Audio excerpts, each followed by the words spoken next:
இந்த விழாவுக்கு வருகை தந்திருக்கும் பெரியோர்களுக்கு, சிறப்பு விருந்தினர்கள் மற்றும் லக்ஸர் பள்ளிக்கூடத்தின் குழந்தைகள், அவர்களின் பெற்றோர்கள் மற்றும் இங்கு திண்டுக்கல் அதன் அருகில் உள்ள பகுதிகளிலிருந்து வந்திருக்கின்ற மற்ற விருந்தினர்கள் எல்லோருக்கும் என் இதயம் கலந்த மாலை வணக்கம். மீண்டும் ஒரு முறை பள்ளிக்கூடத்தில் ஒரு ஃபங்க்ஷனுக்கு சீஃப் கெஸ்ட்டாக வர சொல்லியிருக்காங்க. இப்படிப்பட்ட ஒரு அருமையான நாளில் சாதாரணமாக குழந்தைகளுடைய நிகழ்ச்சிகள் நடக்கும். அந்த நிகழ்ச்சிகள் நடக்கிறதுக்கு நன்றாக நடக்க வேண்டும் என்று பள்ளி ஆசிரியர்கள், ஆசிரியர்கள் அவங்கெல்லாம் கடந்த ஒரு 4-5 வாரங்களாக பாடுபட்டு உழைத்திருப்பாங்க. அதையும் தாண்டி இவ்வளவு பிரமாதமான ஏற்பாடுகள், மேடை அலங்காரம், அதற்கு தேவையான sound, electrical support, lighting support, இப்படிப்பட்ட பல விஷயங்கள், இப்படிப்பட்ட இத்தனை முஸ்தீவுகள், இத்தனை ஏற்பாடுகள் செய்யும் பொழுது நாம் முக்கியமாக கவனிக்க வேண்டியது, பாராட்ட வேண்டியது அந்த பிள்ளைகளின் நிகழ்ச்சிகளையும், அந்த என்டர்டெயின்மெண்ட் ஃபேக்டர் என்று சொல்றோம் இல்ல, அந்த விஷயங்களை. ஆகையினால் அந்த என்டர்டெயின்மெண்ட் ப்ரோக்ராமுக்கும் உங்களுக்கும் நடுவில் அதிக நேரம் நான் நிற்க ஆசைப்படவில்லை. ஒரு சில வார்த்தைகள். இதை நான் ஒரு சிறிய பாராட்டு விழாவாக கூட கருதுவேன்.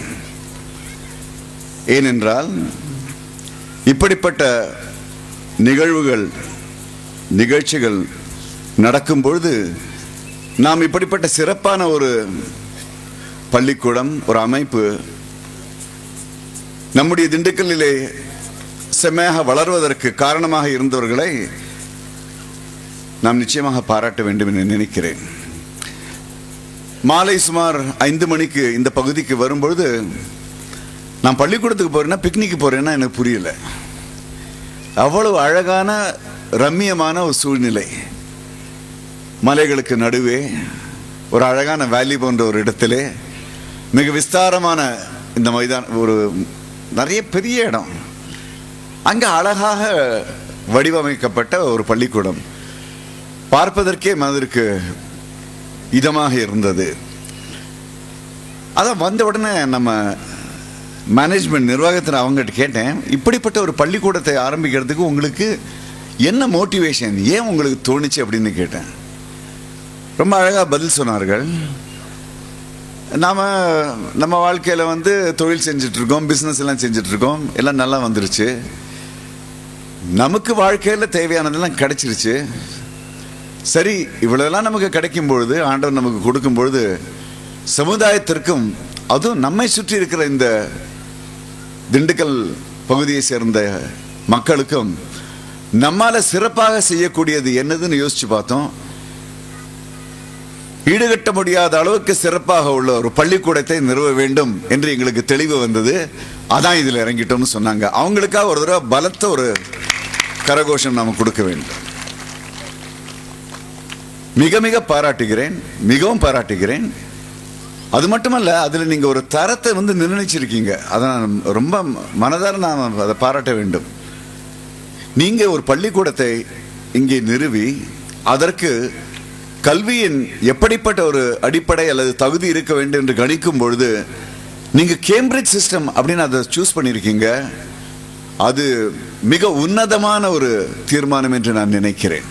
ஏன்னா அதுக்கு நம்ம கம்பேர் பண்ணி சொல்லக்கூடிய, ஈடாக சொல்லக்கூடிய எஜுகேஷனல் சிஸ்டம் 1-2 தான் இருக்க முடியும்.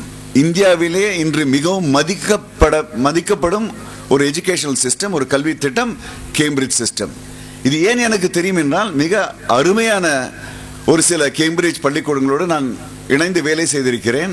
ஆகையால் அதற்காக நான் மனமுவந்து உங்களை எல்லாம், குறிப்பாக நிர்வாகத்தினர் மற்றும் தலைமை ஆசிரியர் பானு அவர்களை மனதார நான் பாராட்ட கடமைப்பட்டிருக்கிறேன். அதற்காக மறுபடியும் ஒரு கைதட்டல் கரகோஷம் நாம் கொடுக்குவேன்.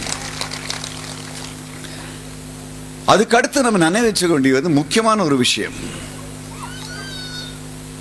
நம்ம பிள்ளைங்க ஒரு நாள், அதாவது அவங்க எல்கேஜி, யூகேஜி, அந்த இளம் வயது அந்த கல்வி அந்த கட்டத்தை கடந்து 1ஆம் வகுப்பு 2ஆம் வகுப்பு என்று போகும்போது கொஞ்சம் யோசிச்சு பாருங்க. பிள்ளைங்க காலைல ஒரு 7:30 மணிக்கு வீட்டிலேருந்து புறப்படுறாங்க, பள்ளிக்கூடத்துக்கு போகிறாங்க. சுமார் 5:30-6 மணி நேரம் பள்ளிக்கூடத்தில், ஒட்டுமொத்தமாக சேர்த்தா ஒரு 7 மணி நேரமாக இருக்கும் பள்ளிக்கூடத்தில். அப்புறம் வராங்க. 24 மணி நேரத்தில் குழந்தைங்களுக்கு ஒரு 7-8 மணி நேரம் தூக்கம்னு வச்சுங்களேன். சரி, 16 மணி நேரம். அந்த 16 மணி நேரத்தில் இந்த ஒரு பள்ளிக்கூடத்துக்கு போகிறது திரும்பி வர்றது அதுக்கான ஒரு 1-1.5 மணி நேரம், பள்ளிக்கூடத்து 7 மணி நேரம், அது ஒரு 8-8.5 மணி நேரம் அதில் போயிடுறது. அப்புறம் அவங்களுக்கு தேவையான தன்னுடைய தனிப்பட்ட சௌகரியங்கள், குளிக்கணும், சாப்பிடணும், அது பண்ணணும், இது பண்ணணும், கொஞ்ச நேரம் விளையாடணும், கம்ப்யூட்டர் முன்னாடி உட்காரணும், இன்டர்நெட்டு பார்க்கணும், ஐபேட் பார்க்கணும். அதெல்லாம் பார்த்தீங்கன்னா மறுபடியும் கூர்ந்து கவனித்தீர்களானால் உங்கள் பிள்ளைகளோடு நீங்கள் செலவிடும் நேரம் ஒரு நாளில் மேபி 1 மணி நேரமோ 2 மணி நேரமோ தான். ஆனால் உங்கள் பிள்ளைகளை தங்கள் பிள்ளைகளாக நினைத்து கருதி கவனமாக அன்போடு அரவணைத்து அறிவையும் கொடுப்பவர்கள் பள்ளி ஆசிரியர்கள், ஆசிரியைகள். நீங்கள் அவர்களுக்கு சோறூட்டலாம், பாலூட்டலாம், வசதி கொடுக்கலாம். ஆனால் அறிவுப்பால், அன்புப்பால் அதிகம் கிடைக்க வேண்டிய இடம், கிடைக்கும் இடம் பள்ளிக்கூடம் தான் என்பதை தயவு செய்து மறந்து விடாதீர்கள்.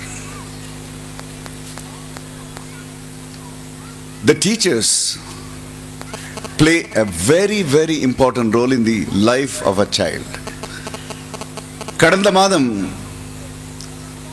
அல்ல, ஜனவரி மாதத்தில் ஈரோடில் இதே போன்ற ஒரு பள்ளிக்கூடத்தினுடைய ஒரு விழாவுக்கு நான் போயிருந்தேன். டாக்டர் அஸ்வத் கோயம்புத்தூர் மெடிக்கல் சென்டர்லேருந்து வந்திருந்தார்.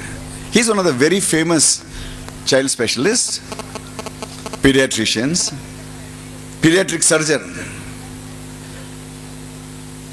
அங்கே ஒரு மிக பிரமாதமான ஒரு சொற்பொழிவு அவர் ஆற்றினார். அதுலேருந்து ஒரு பகுதி, ஏனென்றால் இது பெற்றோர்களுக்காக நான் சொல்ல வேண்டிய விஷயம். இந்த இடத்துல நான் குழந்தைகளுக்கு அதிகம் சொல்ல போவதில்லை, ஆனால் பெற்றோர்களுக்கு. ஏன்னால் பிள்ளை, கல்வி, வளர்ச்சி என்ற 3 விஷயங்களை பற்றி நம்ம முதல்ல சில எண்ணங்கள் இருக்கு, அதை கொஞ்சம் செதுக்க வேண்டும், சிறப்பிக்க வேண்டும்ங்கிறதுக்காக அது சொல்றேன். அருமையான ஒரு விஷயம் சொன்னார்.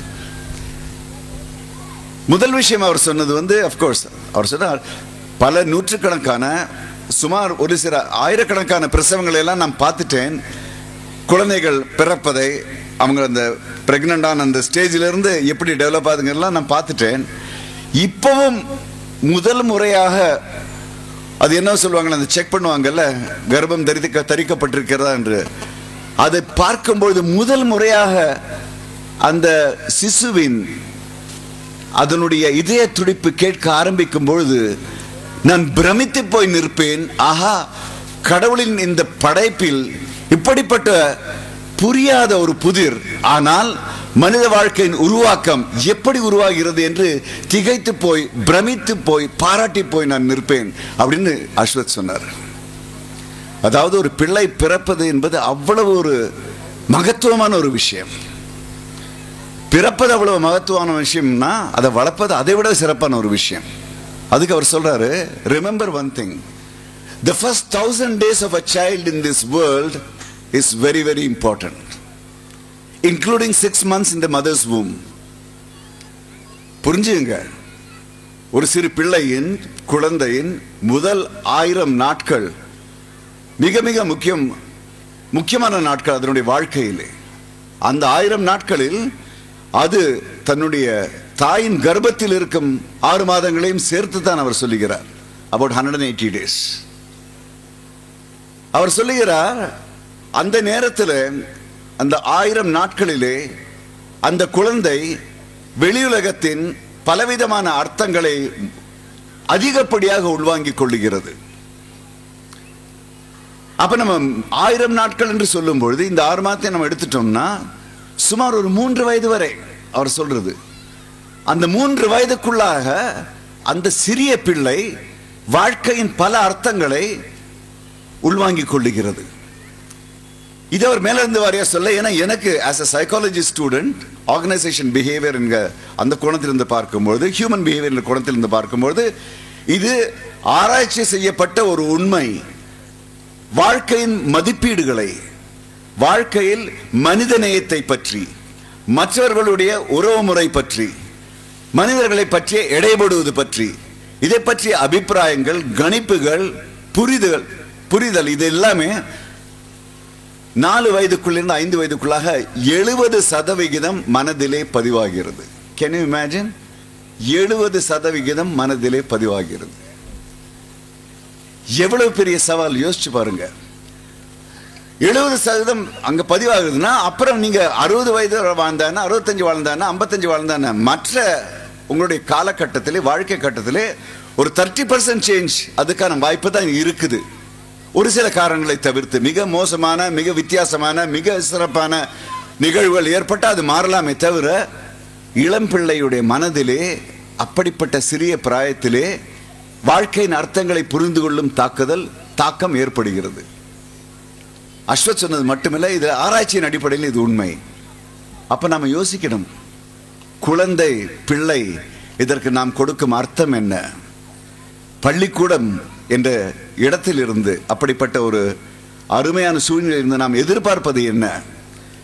பள்ளி ஆசிரியைகள் அவர்களுடைய பொறுப்பு என்ன? பெற்றோர்களான நம் பொறுப்பு என்பதை பற்றி நாம் சற்று கவனமாக யோசிக்க வேண்டும். அவங்களுடைய ஃபங்க்ஷன் இங்க வந்து நிறைய பேசுறது ரொம்ப தயக்கமாக இருக்கிறது. ஆனால் சில விஷயங்களை எடுத்து சொல்ல வேண்டி இருக்குது. முதல் விஷயம், விலாவாரியாக சொல்ல முடியாததால் பிரிஸ்கிரிப்ட் என்று சொல்லக்கூடிய ஆலோசனையாக நான் சொல்லிவிடுகிறேன். முதல் விஷயம், பிள்ளைகள் என்று நாம் சொல்லும் இந்த வார்த்தைக்கு தயவு செய்து அழகான அற்புதமான அர்த்தத்தை எடுத்துக்கொள்ளுங்கள். இன்றைக்கு நம்முடைய பிள்ளை என்றால் நமக்கு 3 விதமான அர்த்தம் தான் அதிகப்படியாக மனதிலே வருகிறது. ஒன்று, நம் பிள்ளைகள் நம் உடைமை, ஐ possess my children. 2, நம் பிள்ளைகள் நமக்கு உத்தரவாதம், வயசான அவன் பார்த்துப்பான், இன்சூரன்ஸ். 3வது, நமது பிள்ளைகள் நம்முடைய உற்பத்தி திறன், அவனுக்கு நல்ல திறமை இருக்கு, கேபிட்டல் எல்லாம் சாய்ச்சுவான். இந்த 3 தான் நம்முடைய அடையாளம். உண்மையா இல்லைங்க நீ மனசுல யோசிச்சு பாருங்க. இது ஒட்டுமொத்தமா தப்பு கிடையாது. ஆனால் இது அஸ்திவாரமா அல்லது கூட வரக்கூடிய விஷயங்கிறத நீங்க யோசிச்சு பார்க்கணும். கலில் ஜிப்ரான் மிக அழகாக சொன்னார், your children are not your children. உங்களுடைய பிள்ளைகள் உங்கள் பிள்ளைகள் அல்ல. They are the children of God sent into the world through you. அவர்கள் கடவுளின் பிள்ளைகள், உலகத்திற்கு உங்கள் மூலமாக செலுத்தப்படுகிறார்கள், அனுப்பப்படுகிறார்கள். அவர்கள் உங்கள் உடைமை அல்ல, அவர்கள் இயற்கையின் கடவுளின் உடைமை. அவர்களை பேணி பார்க்க வேண்டிய ட்ரஸ்டிகள் நீங்கள். your children are not your children. இந்த உடைமைத்தனம் முதலில் விடுபட வேண்டும். என்னங்க இது திடீர்னு இது இப்படிலாம் சொல்றீங்க? எங்க பிள்ளைன்னா வேற யாருடைய பிள்ளைங்கிறது ரொம்ப சாதாரணமா நீங்க கேட்கலாம். சொல்வது என்னவென்றால், அந்த சிறிய மனதிலும் நம்மை விட மிக வித்தியாசமாக வேறுபட்டு சிந்திக்கக்கூடிய, சாதிக்கக்கூடிய அத்தனை திறமையும் அத்தனை பொட்டென்ஷியலும் இருக்கு. நாம ரொம்ப உடமையா அது மேல நம்ம செலுத்திட்டோம்னா அது நம்ம மாதிரியே ஒரு கொஞ்சம் ஆவரேஜா நம்முடைய போன அந்த ட்ராக்கிலே வந்து விழுறதுக்கான வாய்ப்பு இருக்கு. மனசுல நினைக்கிறோம் நம்ம பிள்ளை நல்லா முன்னுக்கு வரணும்னு. நல்லா முன்னுக்கு வரணும்னா நம்ம மாதிரி மட்டும் முன்னுக்கு வந்தா போதாது, அதனுடைய இயல்பான வெளிப்படுத்தக்கூடிய திறமைகளை, எண்ணங்களை, உணர்ச்சிகளை வெளிப்படுத்தக்கூடிய, வெளியே கொண்டு வரக்கூடிய அந்த வாய்ப்பை நாம் கொடுக்க வேண்டும். அதற்கு மிக மிக முக்கியமானது அந்த பிள்ளைகளை அதுவே ஒரு தனி மனிதம் என்று கருதுவது. So don't be too possessive about your children. பிள்ளைகளை உடைமைகளாக மாற்றாதீர்கள். இரண்டாவது, ஒரு பள்ளிக்கூடத்துக்கு நம்ம ஏன் இவ்வளவு அடிச்சுக்கிறோம், இவ்வளவு இந்த டென்ஷன் ஆகுறோம்னா, நம்ம மனதில் வந்து பள்ளிக்கூடம் அப்படின்னு என்ன அர்த்தம் ரொம்ப தெளிவா இருக்கு. ஒரு பள்ளிக்கூடம் என்ன அப்படின்னு ஒரு பெற்றோர்கிட்ட கேட்டோம்னா ஒரு பதில் அவங்க சொல்லுவாங்க, பிள்ளைங்களுக்கு நல்ல படிப்பு வேணுங்கன்னு. ஆனா மனதிலே இருக்கிற அந்த கற்பனை என்ன என்றால், அப்பா இந்த பிள்ளைக்கு இப்போ 2.5 வயசாயிருச்சு. இப்போ இது எல்கேஜி போய், யூகேஜி போய், பிரைமரி ஸ்கூல் போய், செகண்டரி ஸ்கூல் போய், காலேஜ் போய், அடுத்த 18-20 வருஷம் போராடி அது பெரிய பிள்ளை ஆகி 20-22 வயசுல பெருசாகும்ல. ஒரு நல்ல பள்ளிக்கூடத்தில் அட்மிஷன் கிடைச்சிடுச்சுன்னா ஃபேக்டரியில் போட்ட மாதிரி இந்த இடத்துல ரா மெட்டீரியல் போட்டு டக்க டக்க டக்குன்னு போயிட்டே இருக்கும். கடைசி வரைக்கும் கடைசியில் நல்ல ஒரு ஃபினிஷ் ப்ராடக்ட் கிடைக்கும். பள்ளிக்கூடங்கள் is a good factory for a good finished product called children. உண்மையிலே இதுதான் நம்முடைய எதிர்பார்ப்பு. பையன் எப்படி இருக்கான்? நல்லா இருக்கான். அடுத்த ஸ்டேட்மெண்ட், அந்த ஸ்கூல்ல போயிட்டு இருக்கான். எவ்வளவு ஒரு நம்பிக்கை நமக்கு, எவ்வளவு ஒரு கான்பிடன்ஸ். தவறு இல்லை, ஒட்டுமொத்தமாக தவறு இல்லை. ஆனால் அதிலிருந்து நம்ம என்னதை எதிர்பார்க்கிறோம் அதை நீங்க யோசிச்சு பாருங்க. கல்வி, அவன் செம்மைப்படுவது, அந்த பிள்ளையினுடைய உணர்ச்சிகள், அறிவு வளர்வது எல்லாமே அந்த இடத்துல நம்ம வந்து கொடுத்துட்டோம். அவங்களுக்கு லீஸ்க்கு விட்டுட்டோம். அப்பா நீங்க பாத்துங்கப்பா. அதிகப்படியாக நண்பர்களை, இந்த காலகட்டத்தில் நம்ம மிக மிக முக்கியமாக தெளிவாக வேண்டிய ஒரு விஷயம் இருக்கு. கல்வி என்பது 3 அம்சங்களை கொண்டது. ஒன்று நாலேஜ், அறிவு. இரண்டாவது ஸ்கில்ஸ், செயல்திறன். மூன்றாவது ஆட்டிடியூட், மனப்பாங்கு, மனக்கண்ணோட்டம். இந்த 3ம் சேர்ந்துதான் கல்வி. இதுவரைக்கும் இந்த 21வது நூற்றாண்டு வரைக்கும் இந்த கம்ப்யூட்டர் போன்ற விஷயங்கள் இந்த அளவுக்கு முன்னேறி வருவது வரைக்கும் பள்ளிக்கூடம் என்பது குழந்தைகளுக்கு விஷயங்களை பற்றிய அறிவை கொடுக்கும் ஒரு இடம் என்று கருதி வந்தோம். சப்ஜெக்டுக்கு டீச்சர் இருக்காங்கப்பா, டீச்சர் சொல்லிக் கொடுப்பாங்க, அது நீங்க படிப்பீங்க, அதை படிச்சு நம்ம வருவோம். நமக்கு English sir, science sir, maths teacher, Hindi teacher, social studies teacher, அவர்கள் நமக்கு அறிவை கொடுக்கும், அந்த விஷயங்களை கொடுக்கும் ஆசானாக இருந்தார்கள். இன்றைக்கு ஒரு சிறு பிள்ளை ஒரு கம்ப்யூட்டர் முன்னாடி உட்கார்ந்து இன்டர்நெட் இருக்கும் பொழுது ஒரு பட்டனை தட்டினால் உலகத்தில் உள்ள 10,000 டீச்சர்கள் கொடுக்க முடியாத அந்த அளவுக்கு விஷயங்களை அவனுக்கு கொடுக்க 3 நிமிடம் தான் பிடிக்கும். The teacher giving subject as an offering is no more relevant. அப்படிப்பட்ட ஒரு ஆசிரியரின் பங்கு தகர்ந்து விட்டது. ஆசிரியர் மட்டுமல்ல, நீங்க பேரண்ட்ஸ் நீங்க என்ன கொடுக்க முடியும், அதை விட இந்த கம்ப்யூட்டர் அவனுக்கு கொடுக்கும். சோ விஷயங்களை தெரிந்து கொள்வதற்கான ஒரு வழி என்ற அந்த ஆசிரியர் அல்லது பள்ளிக்கூடத்தின் அந்த அடையாளம் போய்விட்டது. Now every home, every computer, every laptop is a teacher. விஷயங்களை சொல்லிக் கொடுப்பதற்கு, வெளி விஷயங்களை, புற விஷயங்களை. சரி, நம்பர் 1. சரி, அப்படிப்பட்ட ஒரு விஷயமா இருந்தா அந்த சப்ஜெக்ட் நாலேஜ் அங்கிருந்து வருதுன்னா அப்ப நாம என்ன செய்ய போறோம்? இரண்டாவது கேள்வி. நல்லது. செயல்திறன், ஸ்கில்ஸ் மற்றும் ஆட்டிடியூட், மனப்பாங்கு, மனப்பக்குவம், இதில் நம்முடைய மிகப்பெரிய பொறுப்பு இருக்கிறது. இந்த தெளிவிப்பே வந்துடுறது நல்லது.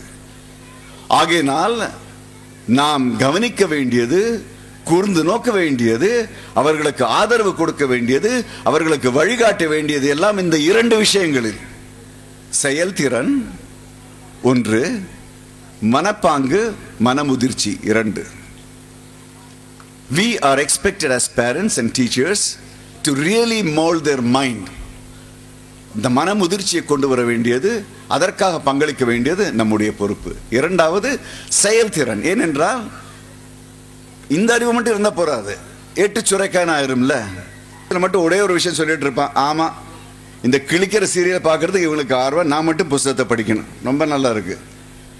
அவன் மனதில் உள்ள அந்த சத்தம் உங்களுக்கு வருதில்லை, அதனால நீங்க என்ன அவன் படிச்சுட்டு இருக்கான்னு நினைச்சிட்டு இருக்கீங்க. உங்களை எடை போடுகிறார்கள். ஏன் சொல்ல வருகிறேன்? ஒழுக்கம் என்ற விஷயம், டிசிப்ளின் என்ற விஷயம் மற்றவர் உதாரண புருஷராக இருக்கும் போது மட்டுமே வரும். நீங்கள் பெற்றோர்கள், நீங்கள் ஆசிரியர்கள், ஆசிரியர்கள் அவர்களுடைய ரோல் மாடலாக உதாரண புருஷர்களாக வரும்பொழுது மட்டுமே பிள்ளைகளின் மனதிலே ஒழுக்கத்தின் அர்த்தம் புரியும். ஒரு உதாரணம் சொல்றேன். என்னுடைய குழந்தை மானசி, அவ 10வது படிக்கும் பொழுது ரொம்ப ஒரு டென்ஷன்ல இருந்தாங்க. நான் என்னுடைய ஒரு பழக்கம், அது நான் உண்மையை சொல்லிடுறேன். என்னுடைய 2 பிள்ளைகளையும், இப்ப அவங்களுக்கு பையனுக்கு வந்து 36 வயசாச்சு, பொண்ணுக்கு 27 வயசாச்சு. அவங்களுடைய மொத்த பள்ளிக்கூட வாழ்க்கையில ஒரு நாள் கூட, ஒரு தடவை கூட நான் உனக்கு இந்த சப்ஜெக்ட்ல எவ்வளவு மார்க்னு கேட்டது கிடையாது. ஏனென்றால் என்னை பொறுத்தவரை, நான் நீங்க அப்படி இருக்கணும்னு சொல்லவே இல்லை, என்னை பொறுத்தவரை அதற்கும் அவருடைய வளர்ச்சிக்கும் முதிர்ச்சிக்கும் சம்பந்தம் கிடையாது என்ற ஒரு அடிப்படை நம்பிக்கை. நான் கேட்டது கிடையாது. ஆனா அந்த குழந்தைக்கு வந்து ஒரு டென்ஷன் இருந்தது. டென்ஷன் இருக்கும்போது அப்போ நான் கேட்டேன், என்னம்மான்னு. Daddy, I don't know maths, I mean I want to do better in maths. நான் சொன்னேன், okay you do better in maths, I am trying so hard. எவ்வளோ ட்ரை பண்ண முடியலையே. அதே மான்சியா எனக்கு தெரியாது, ஏன்னா நான் கூட பள்ளிக்கூடத்து மேத்ஸ் அவ்வளோ நல்லா பண்ணல, பட் இங்கிலீஷில் பல மற்ற சப்ஜெக்டில் ரொம்ப நல்லா பண்ணிட்டு இருந்தேன். So you decide. No daddy, I want to do better, எனக்கு நல்லா பண்ணணும். அப்போ நீ முயற்சி எடுக்கணும். என்ன டாடி சும்மா பேசிட்டே போறீங்க நீ பாட்டு. இல்லை டெய்லி நான் வந்து 2 மணி நேரம் படிக்கிறேனே, அந்த 2 மணி நேரத்தை 4 மணி நேரமா மாத்து. What are you saying daddy? 2 மணி நேரம் படிக்கிறல்ல, அது 4 மணி நேரமா மாத்து. உனக்கு நல்லா பண்ணணும்னு தோணுது இல்ல டாடி, தட்ஸ் சோ அன்ஃபேர்னு அழ ஆரம்பிச்சா. நான் உட்காந்தேன், கண்மா எதுக்கு அன்ஃபேருங்கிற? How can I do daddy as it is? நான் வந்து காலையில் எழுந்துட்டு 5-6 மணிக்கு எழுந்துட்டு நான் உட்காந்து படிக்க ஆரம்பிக்கிறேன். நான் சொன்னேன் 4 மணிக்கு எழுந்துரு. She looked at my face. I said 4 மணிக்கு எழுந்துரு. How daddy? ஏன் 4 மணிக்கு உனக்கு எழுந்திருக்கல என்ன கஷ்டம்? எவ்வளவு மணிக்கு தூங்குற? I sleep by about 10:30. சரி 10 மணிக்கு தூங்கு. உன்னுடைய மனதை உன்னுடைய உடலை பழக்கப்படுத்து. 10ல இருந்து 4 மணி வரை நீ தூங்கினா போதும். உன்னுடைய மனசையும் உடலையும் பழக்கப்படுத்து. நீ என்ன பார்த்திருக்கல டாடி? ஆமா டாடி நான் பார்த்திருக்கேன். காலைல எவ்வளவு சீக்கிரமா இருந்து வாக் போறதானே, எக்ஸசைஸ் பண்ண நான் பண்றேன். என்னால முடியும்னா உன்னால, நீ சின்ன பிள்ளை உன்னால முடியாதா? But daddy, who will give me tea and biscuit and all when I get up in the morning? நீ அதை பத்தி கவலைப்பட. உனக்கு என்ன தேவைங்கிறது சொல்லு. Get up at 4 in the morning. What daddy? சொல்ல வேண்டியது சொல்லிட்டேன், மற்றபடி உன்னுடைய இஷ்டம். Okay, I'll set alarm. 10வது வகுப்பு முதல் டேர்ம் அந்த பரீட்சையின் போது நடந்த இந்த சம்பாஷணை. அடுத்த மற்ற டேர்ம் எல்லாம் முடிந்து பப்ளிக் எக்ஸாம் எழுதும் வரை மானசி ஒவ்வொரு நாளும், ஆல்மோஸ்ட் ஒவ்வொரு நாளும் காலை 4:30 மணிக்கு எழுந்து தன்னுடைய படிப்பை விடாமுயற்சியுடன் ஆரம்பித்து வைத்தாள். 4:15 மணிக்கு எழுந்திருந்து தினம் தினம் அவளுக்கு டீயும் பிஸ்கெட்டும் நான் கொடுத்து கொண்டிருந்தேன். That is the answer. You should be ready to set the standards for your children. மற்றவங்கிட்ட எதிர்பார்க்கணுங்க. நீ செய்யணும், நீ பண்ணணும் சொன்னா அது நடக்காது. செஞ்சு காட்டுங்க. Become the role model of your children, my dear friends. That's very important. ஒன்று. இரண்டாவது, இந்த கல்வியை பற்றி நாம் பேசும்பொழுது 2 விதமான விஷயங்கள் இருக்கிறது. இந்த பள்ளிக்கூடம் அல்லது எந்த பள்ளிக்கூடமும் அவர்களுக்கு புற அறிவை, வெளி விஷயங்களின் அறிவை, மெட்டீரியல் எஜுகேஷன், நாம் நம்முடைய புலனால் வெளியில் உணரும் அந்த விஷயங்களை கற்றுக் கொடுக்கும். அதன் கூடவே மற்றும் ஒரு அறிவு தேவை. அந்த அறிவு அக அறிவு, ஆன்மீக அறிவு. இதை விட முட்டாள்தனமான எண்ணம் கிடையாது. ஏன் இவ்வளவு காரணம் ஏன் சொல்லுகிறேன் சற்று யோசித்து பாருங்கள். இப்ப நான் வந்து இன்றைக்கு காலையில சென்னையிலிருந்து மதுரை வர வேண்டிய அவசியம் இருந்தது. அதற்கு நான் திட்டமிட வேண்டும். சென்னையிலிருந்து மதுரை வருவதற்கு நான் திட்டம் எப்பொழுது இட வேண்டும்? மதுரைக்கு வந்து சேர்ந்த பின்னரா, இல்ல சென்னையிலிருந்து புறப்படுறதுக்கு முன்னாடியா? புறப்படுறதுக்கு முன்னாடி இல்ல. அழகா சொன்னீங்க. ரொம்ப சாதாரணமான எளிமையான பதில், இன்டெலிஜென்ட் ஆன்சர். அதே கேள்வி உங்கள்கிட்ட கேட்கிறேன்.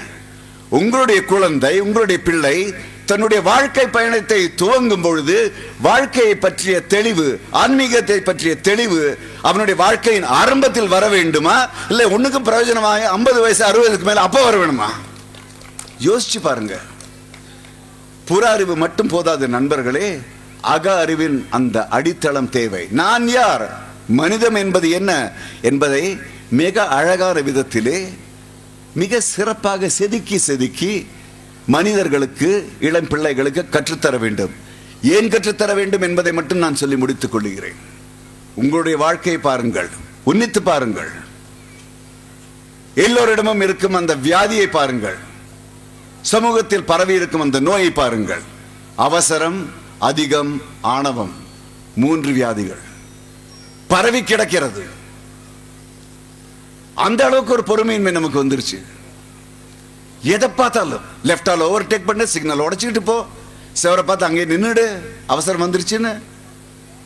தனிப்பட்ட மனிதன் என்ற முறையில் எந்த அளவுக்கு அவசரப்படுகிறோம்?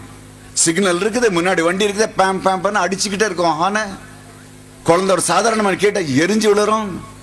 அப்படி ஒரு பொறுமையின்மை. அது மட்டுமல்ல, உள்ளே வெகுண்டு எழும் அந்த ஒரு ஜெலசி. ஐயோ, என் கூடவே ஸ்டார்ட் பண்ணவனுங்க 5 வருஷத்துக்கு என்ன மாதிரி சம்பாதிச்சிட்டான். கம்பேரிசன்ஸ், மற்றவரோடு தன்னை இணைத்து பார்ப்பது, சமன் போட்டு பார்ப்பது, அவசரம், அதிகம் அதிகம் என்ற பேராசை. எனக்கு மட்டுமல்ல, எதிர்காலத்துக்கு ரொம்ப நல்லது. எதிர்காலத்துக்கு மட்டுமல்ல, என் பிள்ளைகளின் எதிர்காலத்துக்கு. ஓஹோ அப்படியா, எங்க அவங்க கஷ்டப்படவே கூடாதுங்க. ரொம்ப நல்ல எண்ணம். அவங்க கஷ்டப்படக்கூடாது என்று நீங்கள் எதிர்காலத்தை பற்றி சிந்திப்பது நல்லது. அவங்க சோம்பேறிகளாகும் அளவுக்கு அவங்க எதிர்காலத்துக்கு நீங்க பண்ணி வச்சீங்கன்னு வச்சுங்க, அது நல்லதில்லை. ஆனாலும் இன்று நமக்கு மட்டுமல்ல, நம்முடைய எதிர்காலத்திற்கு மட்டுமல்ல, பிள்ளைகளின் எதிர்காலத்துக்கு மட்டுமல்ல, அவர்களுடைய சந்ததிகளுக்கு மட்டுமல்ல, அதை கடந்த சந்ததிகளுக்கு மட்டுமல்ல, அடுத்த 50 வருடங்களுக்கு மட்டுமல்ல என்ற ஒரு கணக்கு தெரியாமல் கண்மூடித்தனமாக ஓடு ஓடு என்று ஓடிக்கொண்டு எதை தேடிக்கொண்டிருக்கிறோம்? அதிகம் அதிகம் என்ற அர்த்தமற்ற ஒரு பேராசை. என்னங்க நீங்க பேராசை அப்படின்னு சொல்லாமா அப்படின்னு நீங்க எனக்கு பார்க்கலாம். வளர்ச்சிக்கு தேவைதானே, நல்லது. வளர்ச்சி என்றுதான் ஆரம்பிக்கிறது. அது விவேகம் தப்பி போகும்பொழுது பேராசையாக மாறுகிறது. வேகம் என்பது தேவை, அது வெக வேகமற்று போகும்பொழுது அது அவசரமாக மாறுகிறது. இது இரண்டும் கலந்து வருவதுதான் ஆணவம். இப்படிப்பட்ட வியாதி நமக்கு இருக்கும்பொழுது குழந்தைகள் நம்மள்ட்ட இருந்து என்ன கத்துப்பாங்க? இதே அவசரத்தை. அதனாலதான் குழந்தைகளுக்கு இன்னைக்கு அந்த அளவுக்கு இம்பேஷன்ஸ். என்னமா அவனால் முடியாதுன்னு சத்தம் போடுறாங்க. ஏனென்றால் நம்மிடம் இருக்கும் இந்த குணத்தை முதலில் அவர்கள் எடுத்துக் கொள்கிறார்கள். அதற்கு ஒரு காரணம் இருக்கிறது நண்பர்களே. சுற்றி இருக்கும் தீமைத்தனமான விஷயங்கள், எதிர்மறையான விஷயங்கள், விஷமத்தனமான விஷயங்கள், நெகட்டிவ் ஃபோர்சஸ், நெகட்டிவ் திங்ஸ், அதைத்தான் மனித மனம் சற்றென்று பிடித்துக் கொள்ளும். இப்ப நான் இங்க நின்றுட்டு இருக்கேன், கையில் ஒரு டம்ளர் தண்ணி இருக்குதுன்னு வச்சுங்க. அந்த டம்ளர் நான் பிடிச்சிட்டு இருக்கேன். நான் கைவிட்டேன்னு வச்சுங்க, என்ன ஆகும்? கீழே விழுந்துரும். அந்த டம்ளர் உடைவதற்கு 2 செகண்டுகள் தான் ஆகும். அந்த அளவுக்கு குவிக் அழிவு. ஆனால் அந்த கண்ணாடி என்ற விஷயத்தை உருவாக்குவதற்கு மனிதனுக்கு 2000 ஆண்டுகள் பிடித்தது. 2 செகண்ட்ல உடையக்கூடிய கண்ணாடி உண்டாக்குவதற்கு 2000 ஆண்டுகள் பிடித்தது மனிதனுக்கு.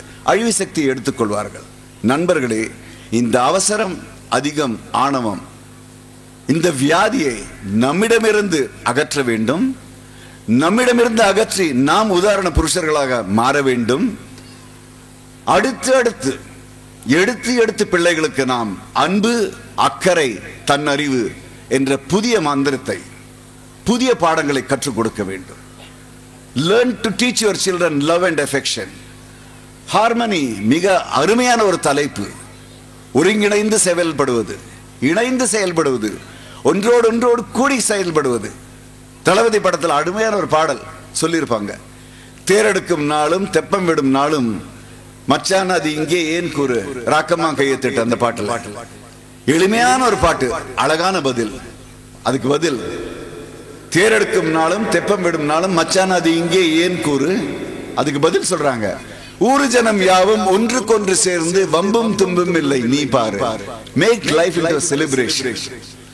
பிள்ளைகளுக்கு அன்பை கற்றுக் கொடுங்கள், பிள்ளைகளுக்கு அரவணைப்பதை கற்றுக் கொடுங்கள், பிள்ளைகளுக்கு ஹார்மனியை கற்றுக் கொடுங்கள், பிள்ளைகளுக்கு மனிதனாக வாழ்வதற்கு கற்றுக் கொடுங்கள். அதுதான் மிகப்பெரிய கல்வி. மற்ற விஷயங்களை கம்ப்யூட்டர் பார்த்துக்கொள்ளும். ஆசிரியர்களே, பெற்றோர்களே, இதை மட்டும் நினைவில் வைத்துக் கொண்டால் போதும். உங்களிடம் மிகப்பெரிய ஒரு பொக்கிஷம் கொடுக்கப்பட்டிருக்கிறது. அதற்கு நீங்கள் உடைமையாளர்கள் அல்ல, அதற்கு நீங்கள் பாதுகாவலர்கள். Become a trustee of your children. Let the children trust you. Become the role models of your children. Believe me, the school and the parents together, we will make fantastic, great Indians of tomorrow. All the very best. வணக்கம். பிள்ளைகள் நன்றாக வாழ வேண்டும் என்று எல்லா வல்ல இறைவனை பிரார்த்தித்துக் கொண்டு இந்த உரையை முடித்துக் கொள்கிறேன். இங்கு அழைத்து இந்த வாய்ப்பை கொடுத்த அனைவருக்கும் நன்றி. அதிலும் ஸ்பெஷலாக என்னுடைய அன்பு சகோதரி பானு அவர்களுக்கு மனம் கலந்த நன்றி. எல்லோரும் விடைபெறுகிறேன். நன்றி, வணக்கம். மறுபடியும்